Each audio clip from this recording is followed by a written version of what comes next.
Hello, Mark Wiseman. Hi, Mark. It's Melissa calling back. Hey. How are you doing? I've been down all day. Well, actually, the last day and a half with a headache. So I just saw that I didn't even check your message. I just saw that you called. So. Way to go. Well, you can listen to the message afterwards. It's cool. I just calling to check in. I have the update. I have what WCB sees as the update plans of your house, and the other thing that I was looking into was the cannabis and getting it above the 9%. Right? That's the. Well, it's at 12% right now, and they called me on Friday to put an order in, and I didn't put an order in because I couldn't put an order in because the only thing available to me covered to order was CBD only flower and those sour gummies. That was it. But when I look under the veterans, there's 56 products available. So under veterans. Yep. And you're looking for something and so the idea here is that I read the last decision, so I understand that you make your own. You know which version or which type works best for you. Yeah, I became a patient back in like 2013, 14. Yeah. So I had no one to ask. Like there was no, like this was long before that.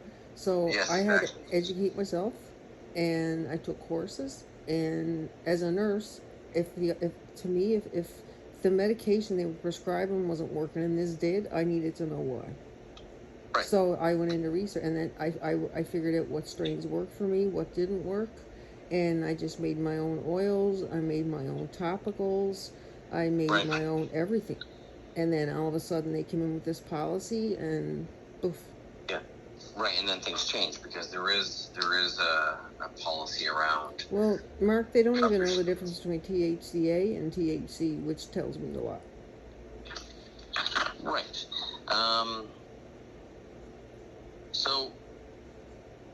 So at the top, so right now, what are you're getting it yourself, right? It's not being covered by WCB. Is that what I understand? They're covering 4 grams a day MILP, which only has 3 products available. So I didn't put an order in this month.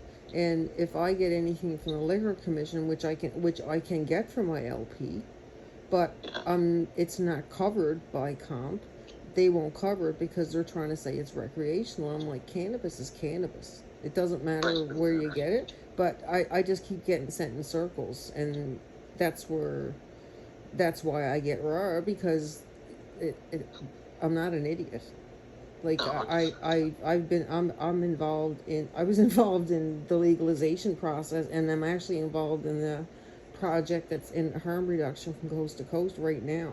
So if they were smart, they would have hired me as far as cannabis and that stuff goes. But so I figured it all out, and actually, you know what works for you. What's LP? When you say LP, what's LP? Licensed producer. That's where the grower is. And I'm with Canna Farms, who's way out in Hope, BC. And because they've had so many fire risks out there, like the last few years, they stopped growing because naturally, I mean, I think insurance got after them because if they had a lot of product on the grow and they lost it during a fire, it would be a big loss. So what they did was so they sold out to MediFarms.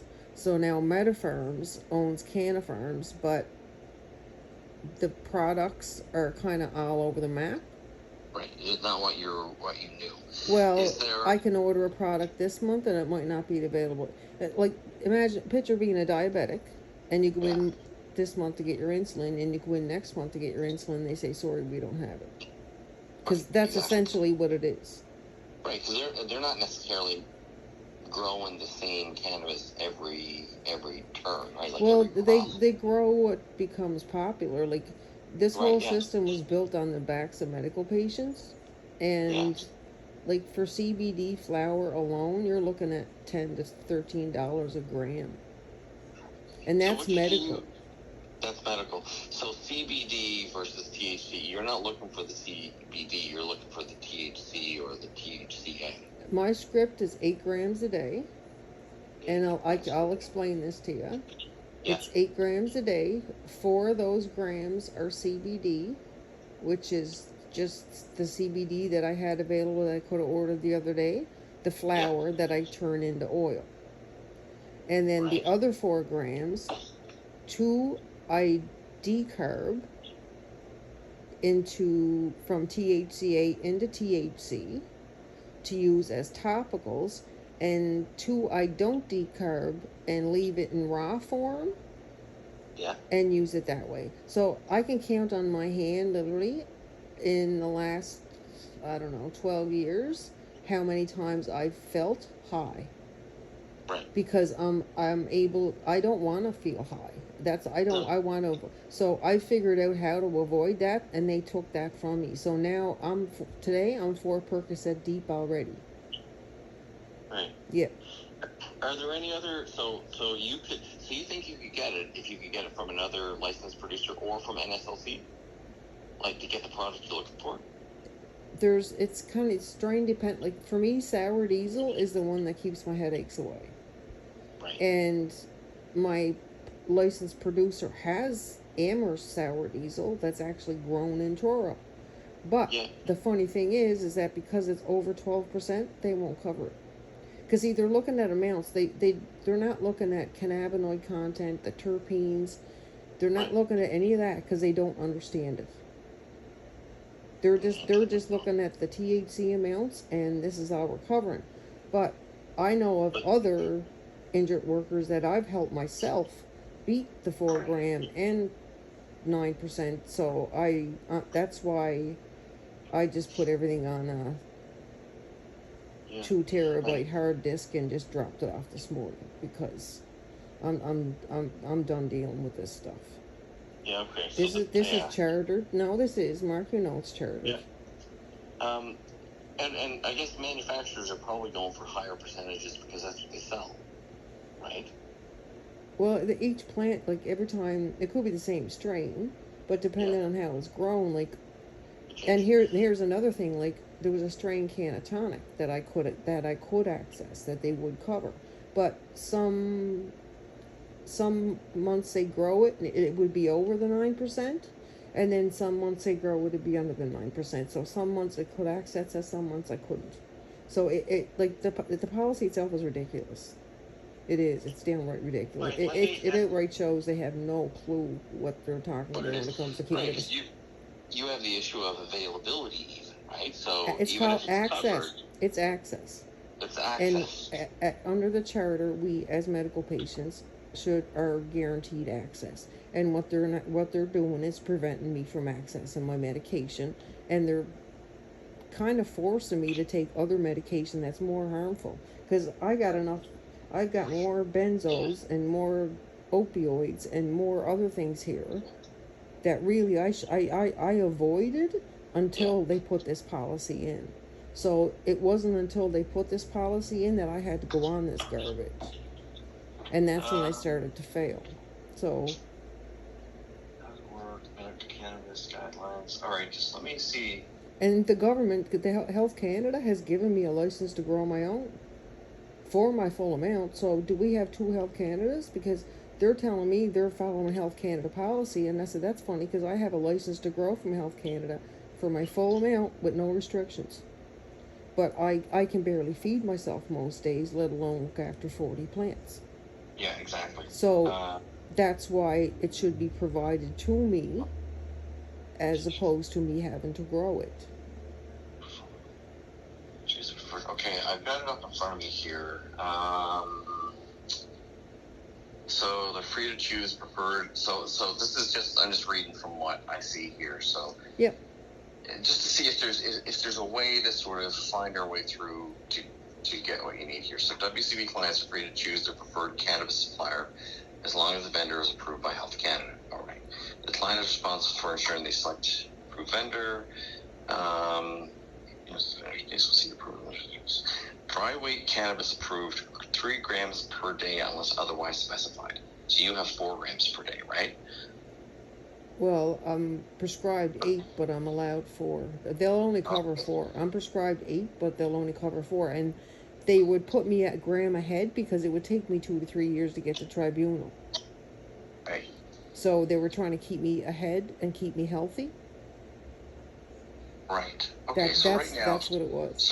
So this is interesting, right? So WCB approves 4 grams per day. Mm-hmm. All right. The way unless otherwise specified, that's the key term, right? Unless otherwise specified. Yeah. And so you're at 4. Yeah. So they've moved off of 3 grams to 4. So let's see. That's interesting. But I'm limited at 12% THC.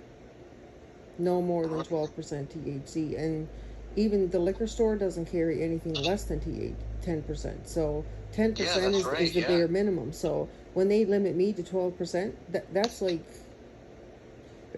for someone who's been a patient for over 12 years, that's nothing. Yeah. No, that's right, because there you go. There you go. You get used like it's like any other medication. After a while, it's going to go up, but according to them, cannabis doesn't. And I was approved long before they had a policy. So that was my question to many of my case managers who could never give me an answer. Yeah. Because it literally took me 9 months to get the denial letter from my case manager. Yeah. Workers' compensation. Cannabis. Cannabis.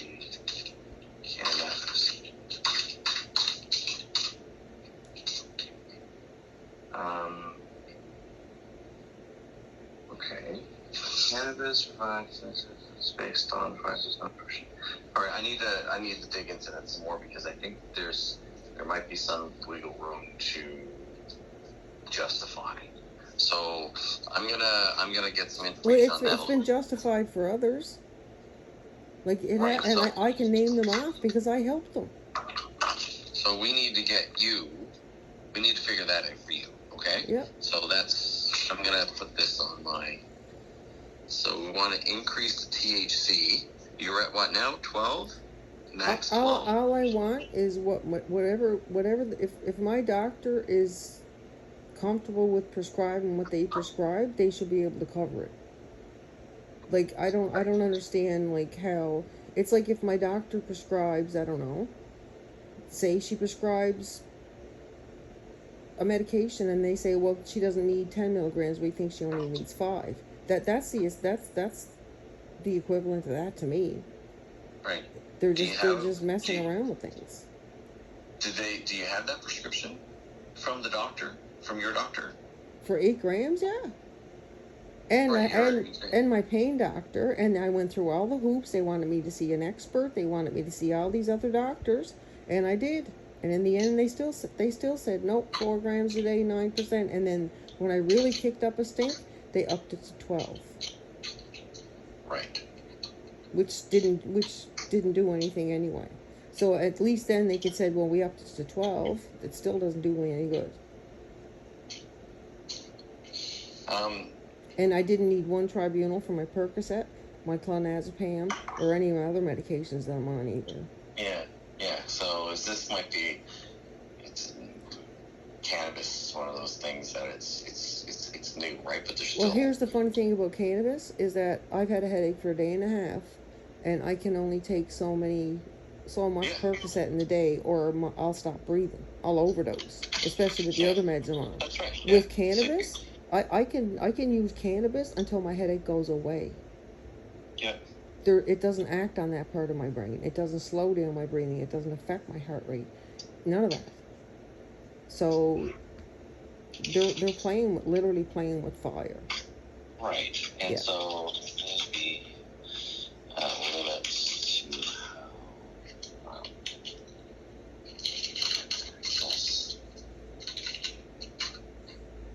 And cannabis also helps give me an appetite. And at 5'6", 88 pounds, I could use it. Fair enough. Yeah. And all this stress and stuff isn't doing any good either. And my relationship with my parents, I can pretty much kiss that goodbye. Yeah. Yeah. Because that's the existential effects of all this stuff. Fair enough. So for you right now, I mean, we want to get into the house reno and all those things as well. But Mark, for you what's the point of doing the house renos? Because I'm not staying here. This house has become a prison. The first initial things went into 2022. This is 2025. Yeah. Like I said, I'm willing to go look for another house, like somewhere else that's easier and less expensive for them to renovate if they want. Because I've bent over like they've cost me everything so far. So like I'm willing to sell this house and go somewhere else and let them renovate that, if that makes it easier for them. Because at this point, that's all it seems to be. It's not about me, it's about them. Yeah, well, I want to make this about you and make sure that we get things moving. I tried to do this already, Mark, and I'm in a different position, though. So I'm in a different position within the organization as well. So, I wish you had been here 4 years ago. Well, I'm really going to help you. I'm going to do my best now. So the first thing, if we can figure these things should be going along at the same time, so they don't exclude. But I think that the cannabis issue, you're dealing with practical issues that you have no control over. No, that's affecting you getting the medication that you need. So it's affecting the quality of my life. It's affecting my daily living. It's affecting every fiber of my being. Right, and that's a daily living thing. Mm-hmm. So I'm setting up a meeting with the policy and the med advisor to understand the cannabis issue. Mm-hmm.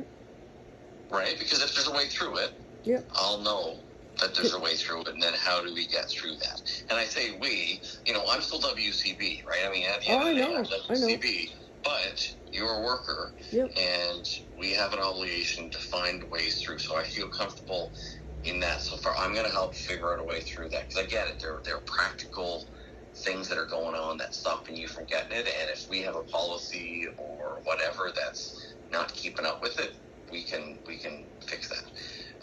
They don't call me Skinny Jesus in this province for nothing. Like, seriously, they don't. I hear you, and cannabis could help with that. I mean, geez, because... Well, that's why they call me Skinny Jesus. And then, I get you, right? And then it's not taking the other medication, in excess. Well, and then it's to get me off the other medication. Because that's their responsibility, too. That's right. That's part of your treatment plan. So that's all part of it. So I've got... all right, so I've sent that meeting request out, so I'm going to dig into that, and I've got your info here on that. All right, so that's the next time we talk, I'll have something concrete for you. Okay. On that. All right, so I'm just going to make a note to meeting plus next steps. All right, so that's on my list there. So that's one. The renovations. Now, I know you said you move, but I don't like and we either whatever you want in that sense. If you do move to another location, then we'll assess it and do it. But you are where you are right now, and I've got the plans, and I know that the plans, I can pull it up because you said they missed the bedroom at the very least, right? So I've got the latest. I want to take a look to make sure that we have the most up-to-date plans, existing framing plan, and main floor. Main floor. So I'm looking at the main floor, and I'm just going to describe what I see to see if this is what. I've got a bunch of different things going on here. Let me find it. Stand tech. Case mechanical plan. So on the main floor, the way it looks here is there's a bathroom kind of in the middle of the house, so I'm not sure which is the front, and then one room behind it, one room in front of it. No. They still miss one. There's two rooms in front of the bathroom. There's 2 rooms in front of the bathroom. Yep. All right. And I brought Angela from Stantec into that room. I did. Yeah, so let me just make sure I got the date of this one. What's the date on this? May 22nd, 2025.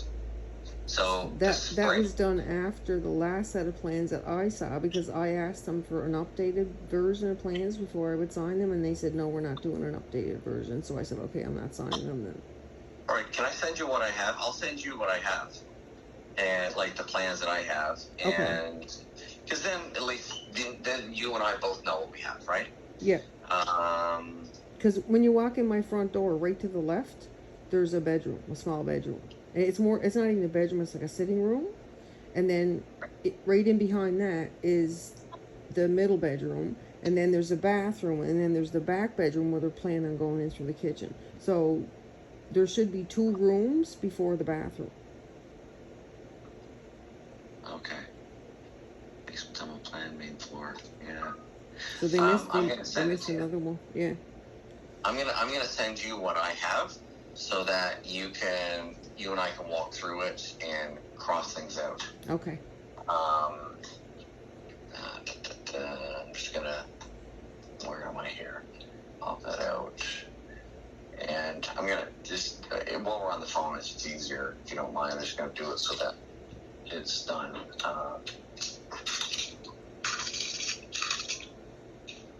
Stantec plans. There you go. All right. Melissa, as discussed, see attached. We will go over this together.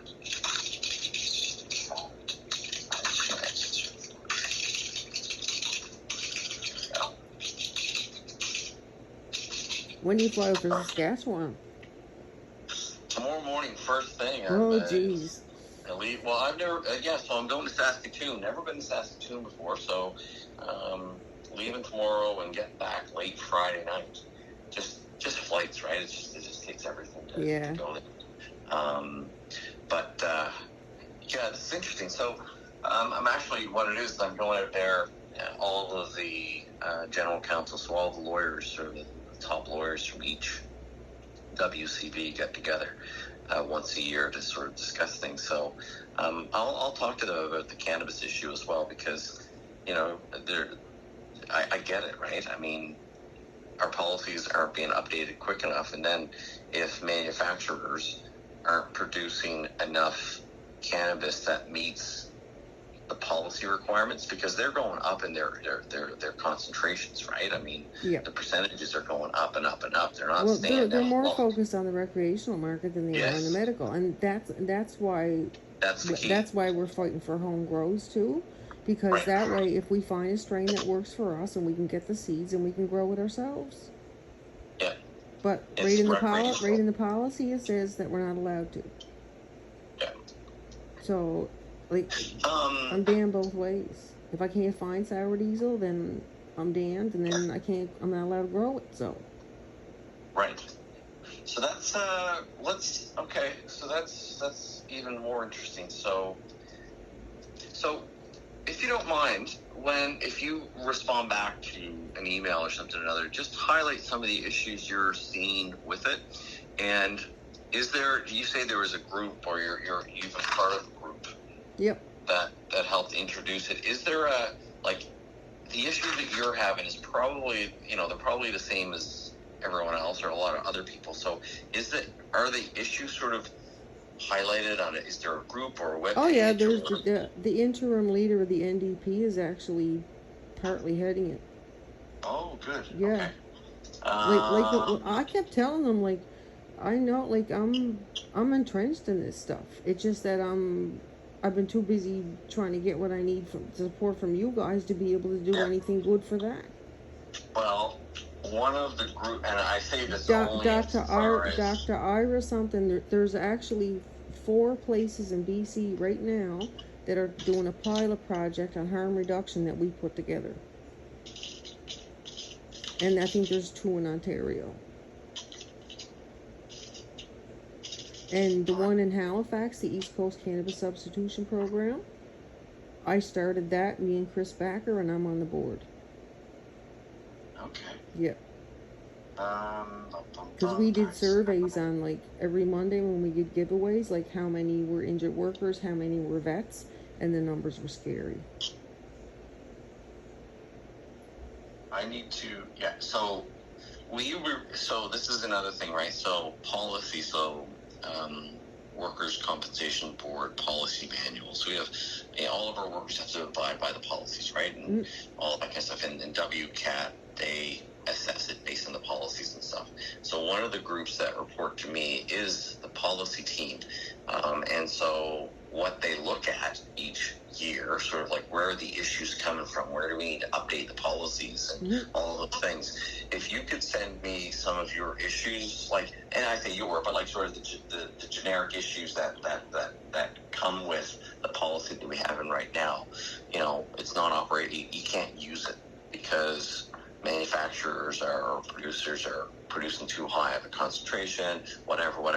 Send me that, because then we can look at how to change the policy to make it effective, right? Okay. Because as you said, if it doesn't change and it stays the same and everyone else changes, then you're behind the times and you're not providing the service that you're supposed to provide. There's a Zoom meeting this evening, and Dr. Ira Price, who is a very well-known cannabis doctor, because he's involved in this project as well.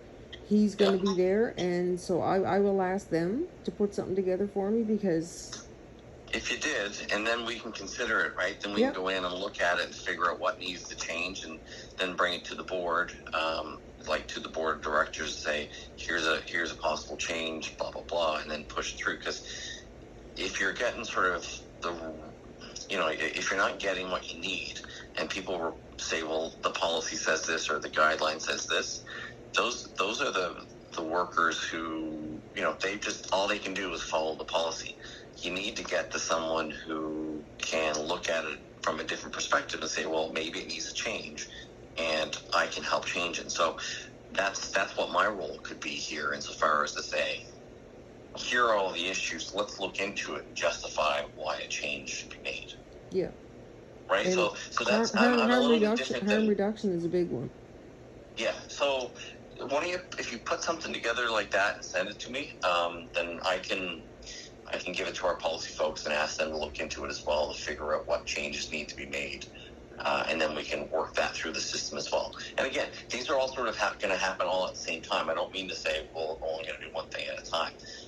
But that's one. So I've sent you so let's look at I'm going to look in to see what we can do about fixing this for you. And I say that primarily looking at the language that we currently have, where there is a little bit of leeway. It says, unless otherwise specified, it's 3 grams per day. That's what it says in what I'm looking at here on our site. Now, you're at 4 grams per day, so that means that somehow, some way, it was specified that 3 wasn't the number. You know what I mean? So what do you need to do to get to a different number? I was at 5. I was prescribed 5 grams a day, and when they came in with the policy, they dropped me down to 3. That's what happened. Right. So they completely ignored Dr. Gillis's report and paid 0 attention to it, because he lambasted them in it. So everybody else that got Dr. Gillis's report got approved. Because I know 4 people right now. I know 3 that are at 10 grams a day.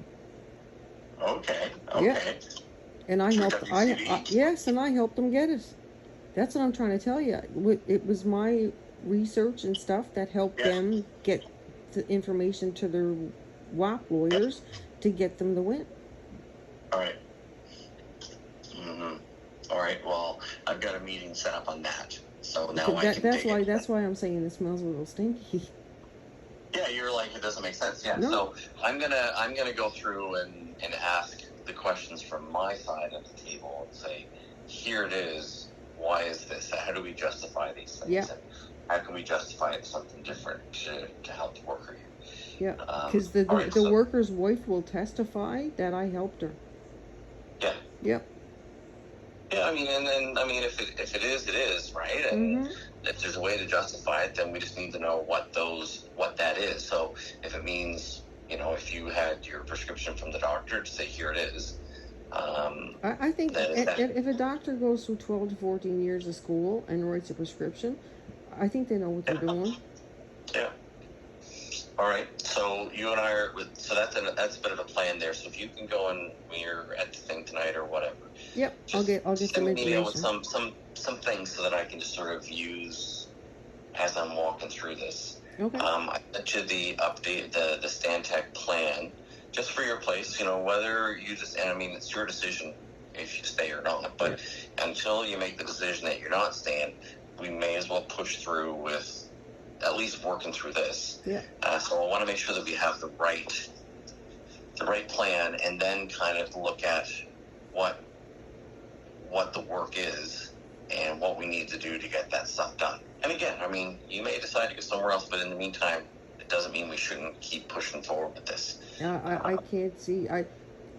From day one, I didn't want. Like I kept saying, I didn't want, but for some reason, somebody in their head at comp got it that I picked this specific house, and it just happened to be a cross house. I have it all. Like it's utterly disgusting. It's disgusting. Well, so you and I will walk our way through this, and whenever there's something needed, and again, right, like the workers, they're just the way in every organization, every WCB is like this, right? So the workers who are actually working with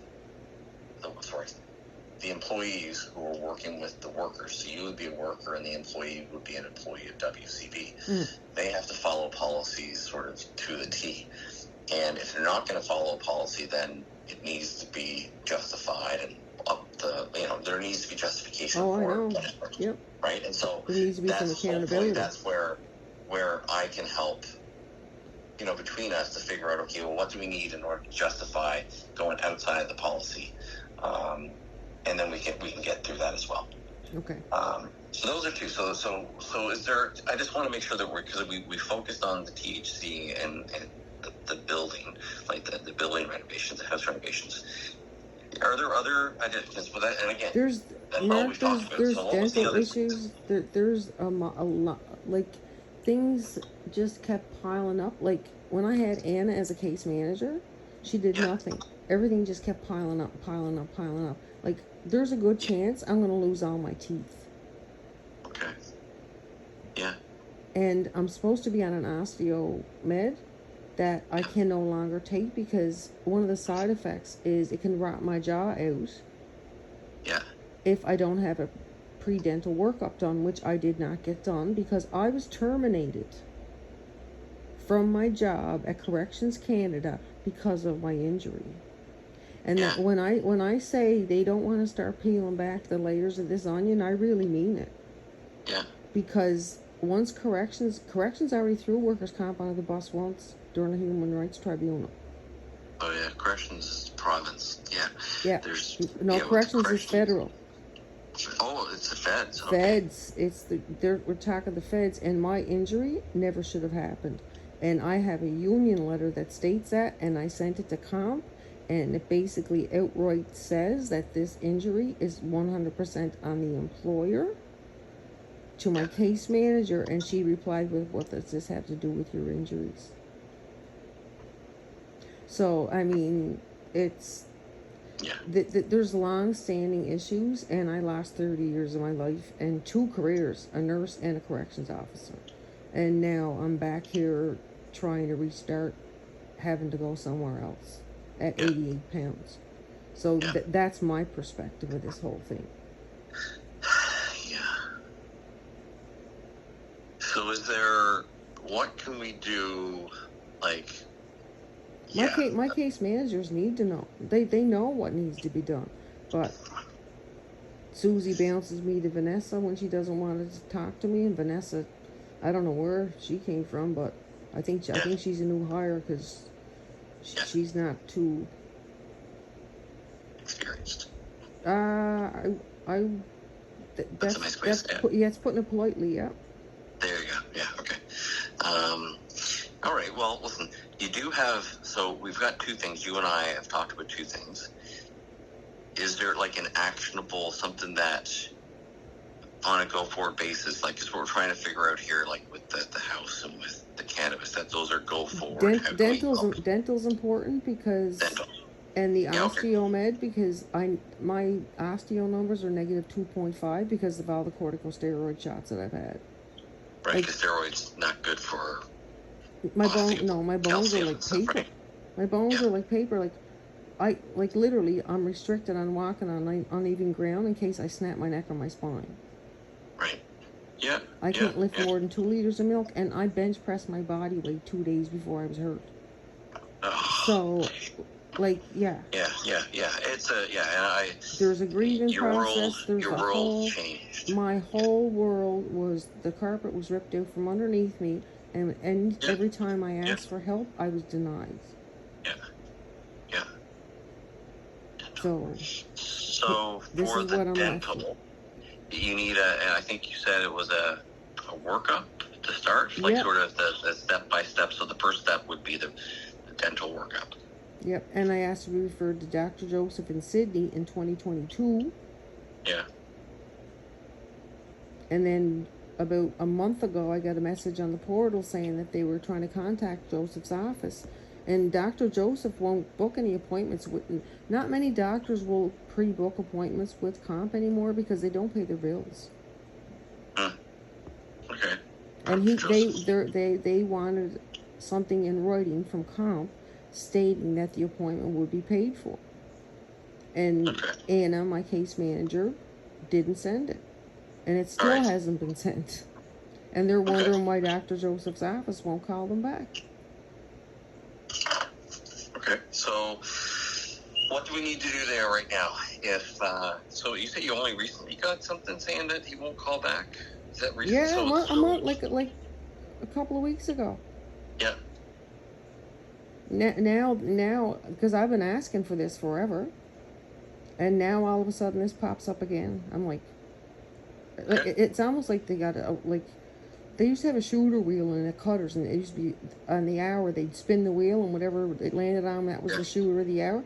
That's what it almost seems like what they're doing there. Yeah.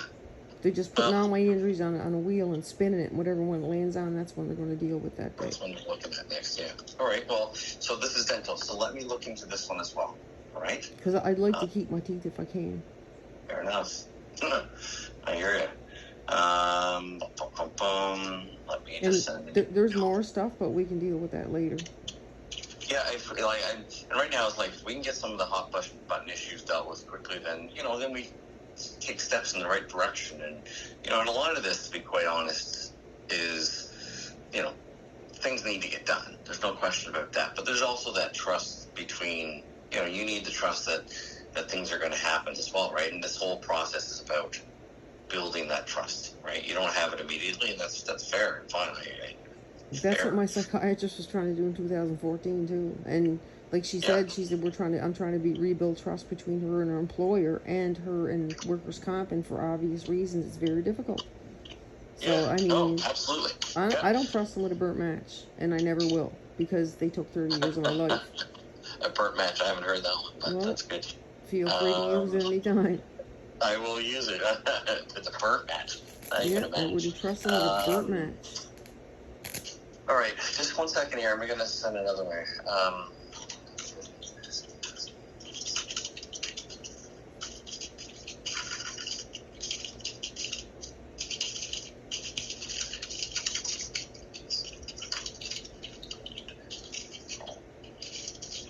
Joseph, right? Yeah, Dr. Joseph, yeah. He's the only one that does conscious sedation, because it's the only way they're going to be able to get my mouth open. Oh, right on, yeah. I hear you. Okay. Because that's why I haven't had my teeth cleaned since 2006. I hear. I'm with you. Like, I had probably 15 years. When I was 15 years old, I was out on a pond playing hockey. And, you don't wear a helmet or a face mask like that. And one of my buddies shot the puck, and it came up, and anyway, it broke out my front teeth. It was just, brutal. And, being from the middle of nowhere, Newfoundland, right, went to the dentist, and it was like 3 or 4 mornings in a row I'd go there. Dark, cold, just horrible. And he was like from England or something, and just harsh. Anyway, I had like 15 years of fear. Yep. Fear. And so conscious sedation sounds like heaven to me. Yep. So I know exactly what you're talking about. And for me, it's physically trying to get my mouth open. Like, I have to be pretty looped just to even get it, for them to even open my mouth. So is that... That's from the head injury. That's from the head injury. I had post-concussion syndrome. Right, yeah. Which led to CRPS. And for some reason, the concussion, the 2006 injury went from multiple body parts to psych. And now there's no, like, I've never had any treatment for my concussion, ever. They denied it even happened. Yeah. And even now on my thing, it's not listed. Well, my doctors have it, but it's not listed anywhere, unless they're hiding it. Yeah, okay. Because I know they cherry pick, but I know it's... Well, it is what it is. Let's get these 3, the THC, if you can send me some more information on that, it'd be great. I've also set up a meeting there. What about if I send you the tribunal of the guy that actually won it, and it gives the reasoning why, and the actual tribunal itself? Sure, yeah. Okay. Listen, anything like that. Because what I'm going to do is sort of create a bit of here's what the issue is. It's not just with this one, it's with other workers and, blah, blah, blah. Well, in this tribunal, there's links to my win in it. Okay. Yeah. So this tribunal uses my tribunal to kind of back up and it's the same doctor, so yeah, but I will mention it tonight, and I'll get them to do something else. Yeah, all right. So the cannabis thing, that one's in. Even though I'm gone this week, I'll still be emails and stuff like that. So I'll keep things moving. But so that's one. I sent you the latest plans that we have, so that you and I can sit down and sort of scratch it up and sort of say this is what it should be. Okay. And Dr. Joseph, the dental guy. So I'm digging into the details on that one as well. Yeah, because I have to start, because I can't take the oral med, and it has to be injection, and the special authorization went off to get that covered, but I haven't heard a word. So and I need something, because if I don't, I'm gonna be in a wheelchair by the summer. If I live till Christmas, I'll be in a wheelchair by the summer. Okay. Special authorization. All right. Those are 3 things that we have right now. Perfect. So we're moving them along between the 2 of us, and I'm figuring these. I'm on the inside figuring a few things out. Yeah. All right. Step by step. Sorry, it can't be faster, but we'll do our best to keep things moving. No. When I say it can't be faster, I'm sorry it hasn't been done. It's been 12 years so far. I mean, what's another week? Right. Yeah. But anyway, I'm looking into it from here, and I'll give you the real deal, or what it is we need in order to move elsewhere. And a lot of this is that I'm in a different role than the caseworkers, right? But one of the good things here is that by going through this process with you and experiencing some of the issues insofar as being able to talk to you, I can sort of help guide policy and sort of identify things that need to change, perhaps, that other people, it's just not it's not their job, right? And they don't know how to do it or who to talk to, but I'm there. So let me poke around some more on this, and maybe early next week we can chat, and I can let you know what I figured out. Yeah, because false accusations is definitely not the way to go about it. No, I know. And this is where you and I we need to chart a path forward. Yep. And I'll do my best to do that with you. I appreciate that, Mark. All right. Well, hopefully it's cooling down in Cape Breton, because it's been bloody hot up here. It's hot here. I'm in New Glasgow, so I drive back and forth, so I've got a bit of a commute to get to the office. But in New Glasgow this week, it's been ridiculous. There's a bit of a breeze off the water, but I'm wrapped in heat literally from Oh, are you? From so my temperatures, yeah. From my, I suppose. Yeah, well, I heating pads. I literally, like, I'm wrapped in them 24 hours a day. So Fair even enough. blech, it's just a little bit of warm air is all right, but a little bit of breeze is nice, but not when you're. It's just when it gets this hot like this and you need heat is your only source of pain relief. It just you feel pretty. Oh my Jesus, yes. It just makes. Oh, I hear you. See, those are experiences that you just don't, like, I wouldn't realize that because it's not something I've ever experienced before, right? But you're right, if you need heat to manage, pain or a symptom. And with me with a head injury, how much heat is safe to put on my head in this kind of weather? Yeah. So, and like, that's my daily life, so. Yeah. Well,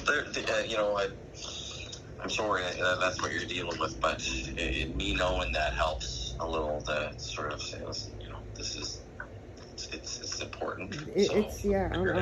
I'm not faking. I'm not joking. I'm not playing. No, no, and but that's part of it, right? I mean, to say, I've been here for a year now, and one of the, I don't know much. I didn't know much about workers' comp beforehand because it wasn't in my world, but.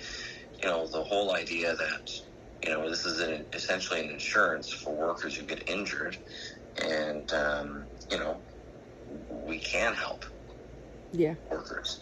But sometimes you get into a situation like this where it's not helping. So you need to sort of go outside the box a little in order to make sure that the help is being provided. And I hope and I think that I can help with that. I think I can help get you outside of the box, outside of the normal day-to-day policies to get into the, what's in the best interest here and how can we move forward. Yeah.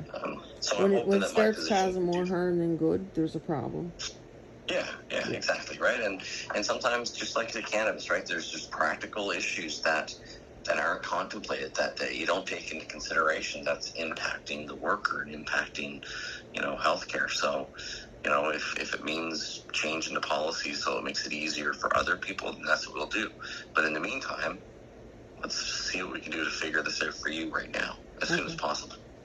Sounds like a plan. All right. Well, listen, have a good week as best you can, and I will be in Saskatoon, I guess, on the prairies, the flat world. Yeah, might not be too bad out there. Saskatoon's a nice old place. It's kind of cool. Yeah. I'm looking forward. I've never been there, so I'm looking forward. Well, I'm kind of looking forward to it, I suppose. You know what it's like, right, when you travel. But anyway. All right. Well, have a great week, or a good week as best you can, and let's chat early next week and see what progress we've made here. I'll come back with you something, hopefully. Sounds good.